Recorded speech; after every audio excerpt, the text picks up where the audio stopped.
Hello friends. आज के lecture में हम डिस्कस करेंगे जावा एब्स्ट्रैक्शन। सो डेफिनेशन पे चलते हैं। Abstraction is the process of hiding complex implementation details and showing only essential features of an object. So basically abstraction के अंदर क्या होता है कि यानी कॉम्प्लेक्स चीजों को हाइड कर देगा, शो करेगा only the essential features of an object.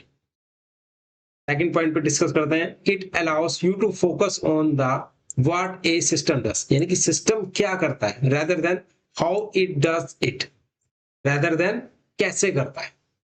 Third is the goal is to reduce complexity and increase efficiency by providing a simpler interface, यानी कि रिड्यूस कॉम्प्लेक्सिटी को रिड्यूस करेगा और इंक्रीज करेगा एफिशिएंसी किसके थ्रू?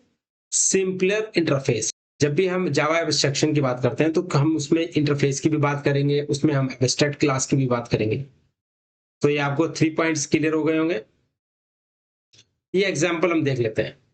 आप देखोगे यहाँ पर एक कार है और इंटरनल डिटेल्स क्या है, इंजन हो गया, ट्रांसमिशन हो गया, एटसेट्रा हो गया। आपने की से कार को स्टार्ट किया, जो इंटरनल प्रोसेस है यानी कि इंजन कैसे स्टार्ट हुआ उससे कोई मतलब नहीं है, यानी कि उसको हम क्या कहेंगे कि एब्स्ट्रैक्शन में क्या हुआ कि कॉम्प्लेक्स चीज यानी कि कैसे प्रोसेस हो रहा है, कैसे स्टार्ट हुई, उसको उसने कॉम्प्लेक्स को हाइड कर दिया है और सिर्फ एसेंशियल फीचर्स बताए, यानी कि हमने की को प्रेस किया और हमारी कार स्टार्ट हो गई। तो ये कॉन्सेप्ट क्या हो गया? जावा एब्स्ट्रैक्शन का रियल वर्ल्ड एग्जांपल है। तो यानी कि आपको ये क्लियर हो जाएगा।